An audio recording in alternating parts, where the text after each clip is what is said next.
Advocate अर्चना तिवारी कहाँ है?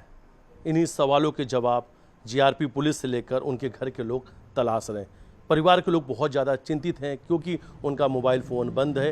रहस्यमय तरीके से वो ट्रेन में अचानक से भोपाल के बाद गायब हो जाती हैं। उनका बैग उमरिया मिलता है और अब तक उनका भी कोई भी सुराग नहीं लग सका है। इस वक्त अगर आप देखेंगे, मैं इस वक्त गर्ल्स हॉस्टल मौजूद हूँ। ये भंवर कुआं के पास का गर्ल्स हॉस्टल है। यहीं पर वो रह के सिविल जज की तैयारी कर रही थी और ये कैमरे अगर आप देखेंगे तो इसी कैमरे में उनकी वो तस्वीर कैद हुई है जब वो 7 तारीख को दोपहर 3 बजे यहाँ से स्टेशन के लिए निकलती हैं। इसी जगह की जहाँ इस वक्त मैं खड़ा हूँ, यहाँ से वो बाकायदा बैग ले रही है और उनके साथ उनकी रूममेट भी है जो रूम नंबर 3 में उनके साथ रहती थी। फिलहाल अंदर की ओर चलते हैं और भी कुछ जानकारी लेते हैं, पूछते हैं कि वो यहाँ कब से रह रही थी। अर्चना तिवारी जो लापता हैं, रहस्यमय तरीके से गायब हो गई, आपको भी पता चला होगा, वो यहीं रहती थी? हाँ, यहीं रहती थी ना। ये रहती थी। हाँ। कब निकली थी वो?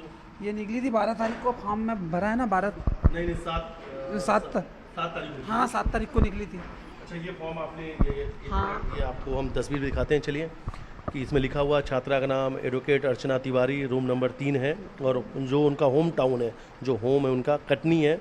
और देखिए नाम के आगे लगा एडवोकेट क्योंकि उन्होंने LLB LLM का कोर्स किया था, हाई कोर्ट में उन्होंने प्रैक्टिस किया था और यहाँ से भी अक्सर वो केस के सिलसिले में बाहर भी जाती थी। और 7 तारीख के दिन वो यहाँ से निकली थी। जाने की तिथि है, जाने की जो दिनांक है वो 7 तारीख की और समय है 3 बजे का दोपहर। और लेकिन अब वापस आने की भी उन्होंने संभावित दिनांक डाली है 17 तारीख को, यानी उनके मुताबिक वो 17 तारीख को वापस आने वाली थी और जिसका समय था लगभग दोपहर के 12 बजे।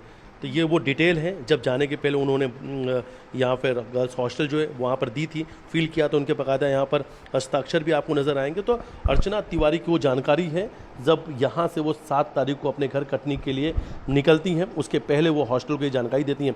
लेकिन इसके बाद जब वो ट्रेन में पहुँचती हैं भोपाल तक, वो लगातार परिवार के संपर्क में थी और फिर उसके बाद अचानक से उनका मोबाइल फ़ोन बंद हो जाता है, बैग उमरिया में मिलना, और अब तक उनका कोई भी सुराग नहीं लग सका है। इसके बीच में कई सारे सवाल भी खड़े हो रहे हैं कि आखिर इनके बीच में ऐसा क्या हुआ, कहाँ चली गई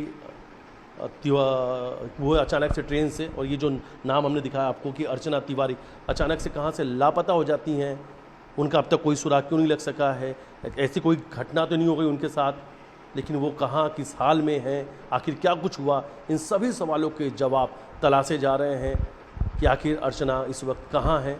और वो बहुत पढ़ी लिखी हैं, LLB का कोर्स किया है, LLM का कोर्स किया है, हाई कोर्ट में उन्होंने प्रैक्टिस किया, अक्सर वो वकालत कर रही थी, बड़े बड़े केस भी लड़ रही थी, लेकिन यूं उनका गायब हो जाना अपने आप में कई सारे बड़े सवाल भी खड़े कर रहे हैं। वीडियो जर्नलिस्ट डॉक्टर साहब मिथिलेश गुप्ता, न्यूज़ 18 इंदौर।